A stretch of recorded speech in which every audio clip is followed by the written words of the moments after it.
welcome to the channel. Hope you all are doing very well. You are preparing your syllabus very well. Exams are so near. हम अपने syllabus को आगे continue करते हैं. आज हम एक कॉन्सेप्ट करेंगे that is a circular flow of income. हम सभी को पता है हमारी इकोनॉमी में 4 सेक्टर्स हैं. सारी ही इकोनॉमीज में 4 होते हैं, चाहे वो इंडिया की इकोनॉमी है, चाहे वो यूएसए की है, यूके की है, कोई भी इकोनॉमी है. हर इकोनॉमी में 4 सेक्टर्स होते हैं. देखते हैं. First is house hold, next is forms, third is government, fourth is rest of the world, जिसको फॉरेन सेक्टर भी बोला जाता है. ये 4 सेक्टर्स होते हैं हमारी इकोनॉमी में. इन चारों सेक्टर्स में एक इनकम का फ्लो चलता है, पर हम अपने सिलेबस में सिर्फ 2 सेक्टर्स की बात करेंगे. एक होती है फर्म और एक होता है हाउस होल्ड सेक्टर. इन 2 सेक्टर्स में लगातार एक अनएंडिंग प्रोसेस चलता है इनकम की जनरेशन का और डिस्ट्रीब्यूशन का. देख लेते हैं सर्कुलर फ्लो ऑफ इनकम की एक डेफिनेशन, एक जनरल डेफिनेशन देखते हैं पहले. The flow of income across different sectors of the economy, namely house hold and firms. ये क्या है? एक फ्लो है इनकम का डिफरेंट सेक्टर्स में. हमारे 2 टैक्स सेक्टर्स कौन से हैं जो हम मान के चल रहे हैं? एक हाउस होल्ड है और दूसरा फॉर्म्स है. ये एक अनएंडिंग फ्लो होता है इनकम का और एक्सपेंडिचर का. हाउस होल्ड जो होता है वो ऑनर है फैक्टर ऑफ प्रोडक्शन का. वो अपने फैक्टर ऑफ प्रोडक्शन फर्म्स को देता है. फर्म्स उन फैक्टर ऑफ प्रोडक्शन को लगाकर प्रोडक्शन करती हैं, गुड्स एंड सर्विसेज प्रोड्यूस करती हैं. वो गुड्स एंड सर्विसेज फिर वो हाउस होल्ड सेक्टर को देती हैं. हाउस होल्ड सेक्टर उनको खरीदता है, उन्हें खरीदने के ऊपर वो कंजम्पशन एक्सपेंडिचर करता है. जब वो कंजम्पशन एक्सपेंडिचर होता है वो सारा पैसा फर्म के पास जाता है.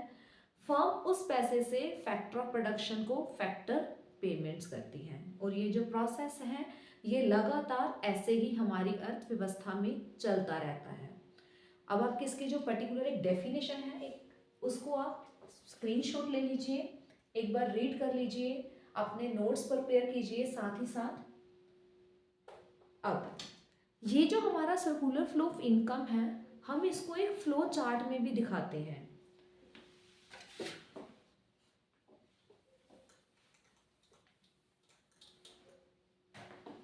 देखिए सबसे पहले है हाउस होल्ड.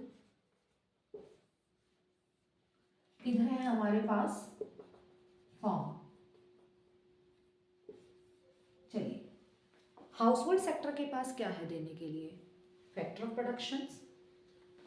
ये अपने फैक्टर ऑफ प्रोडक्शन देता है फर्म को.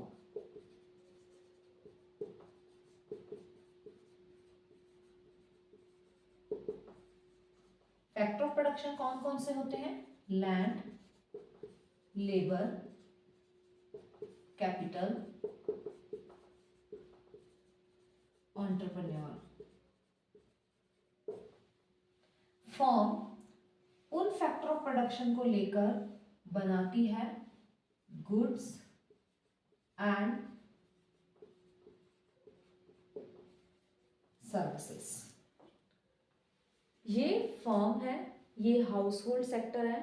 हाउस होल्ड सेक्टर ने क्या दिया? Factor of production. उन फैक्टर ऑफ प्रोडक्शन को फर्म ने यूज किया और उससे बनाई गुड्स एंड सर्विसेज. ये गुड्स एंड सर्विसेज बनाकर उन्होंने किसने दे दी? हाउस होल्ड सेक्टर को. हाउस होल्ड सेक्टर जब इन गुड्स एंड सर्विसेज को खरीदता है तो उसके लिए उन्हें क्या करना पड़ता है? Consumption expenditure. जब हमारा house hold sector consumption expenditure करता है तो हाउस होल्ड सेक्टर का पैसा कहाँ चला जाता है? फर्म्स के पास. फर्म्स उस पैसे को यूज करके देती है हाउस होल्ड सेक्टर को factor payments in the form of rent, wage, interest, profit. ये है अनएंडिंग प्रोसेस जो कंटिन्यूसली इसी तरीके से चलता रहता है। अब इस पूरे प्रोसेस के दो लूप्स बने हैं, एक है आउटर लूप और एक है inner loop. This is the inner loop and this is the outer loop. ये जो outer loop है ये तो रिप्रेजेंट कर रहा है मनी फ्लो को, और ये जो, क्योंकि यहाँ पे मनी की बात हो रही है, कंजम्पशन एक्सपेंडिचर हुआ, पैसे की बात हुई, पैसा हाउस होल्ड सेक्टर से निकल के फर्म्स के पास आ गया, फर्म ने उसी पैसे को यूज किया, हाउस होल्ड सेक्टर को क्या दे दी, फैक्टर पेमेंट्स दे दी। तो यहाँ पे बात हो रही है सिर्फ पैसे की, मतलब जो हमारा आउटर लूप है इस फ्लो चार्ट का वो रिप्रेजेंट कर रहा है हमारे मनी फ्लो को, जो इनर लूप है वो रिप्रेजेंट कर रहा है रियल फ्लो को। तो इस पूरे सर्कुलर फ्लो ऑफ इनकम में दो तरह के फ्लो चलते हैं, एक रियल फ्लो चलता है और दूसरा इनकम फ्लो मनी फ्लो चलता है। इस फ्लो चार्ट को जब बनाया उसके पीछे कुछ एजम्पशंस थी, assumptions there are only two sectors in the economy, कि अर्थव्यवस्था में सिर्फ दो ही सेक्टर हैं, एग्जाम्पल हाउस होल्ड और firms. Second, household sector spent their entire income, so there is no saving.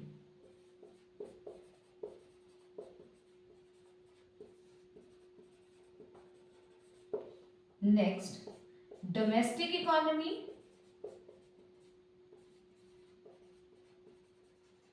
is a closed economy, मतलब कि ना कोई इंपोर्ट होगा और ना ही कुछ एक्सपोर्ट होगा। Last is no government in domestic economy, domestic economy में सरकार का भी कोई रोल नहीं माना जाता। ये थी इसकी एजम्पशंस। अब इन्हीं के साथ साथ कई बार एग्जाम्स में इनके डिफरेंट फेसेस पूछ लिए जाते हैं। जब भी हमारा circular flow of income generate करता है इनकम को, मतलब इस पूरे प्रोसेस में कुछ फेस आते हैं, तीन फेस आते हैं। सबसे पहला होता है डिस्ट्रीब्यूशन, फिर सेकंड फेस होता है फिर जनरेशन का। पहला फेस है हमारे पास जनरेशन फेस, सेकंड फेस है डिस्ट्रीब्यूशन, तीसरा फेस है डिस्पोजिशन का फेस। फर्स्ट फेस की बात करते हैं, phase first, that is a generation phase. इस फेस में क्या होता है, firms produce goods and services with help of factor of production। ये है first phase, that is a generation phase. Next आ जाता है phase second, that is a distribution phase. अब ये डिस्ट्रीब्यूशन फेस क्या है, इसमें जो फैक्टर ऑफ प्रोडक्शन जैसे की हेल्प से जब गुड्स एंड सर्विसेज को प्रोड्यूस किया गया, उनको जब हाउस होल्ड सेक्टर को बेचा गया, तो क्या जनरेट होता है, इनकम। वो इनकम फिर हाउस सेक्टर में फैक्टर पेमेंट्स की फॉर्म में बांटी जाती है। In this phase income is distributed to household sector in the form of factor payments। Third phase आ जाता है डिस्पोजिशन, और इसको एक्सपेंडिचर फेज भी बोल देते हैं, एक्सपेंडिचर फेज। इस फेज में क्या होता है, अब फर्म के पास, जब फर्म ने फैक्टर पेमेंट की हाउस होल्ड सेक्टर को, तो हाउस होल्ड सेक्टर अब क्या करेगा, फिर खर्चा करेगा, गुड्स एंड सर्विसेज को खरीदेगा। वो house hold sector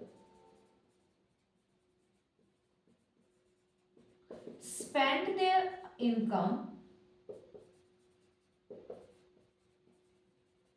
on purchase of goods and services provided by firms।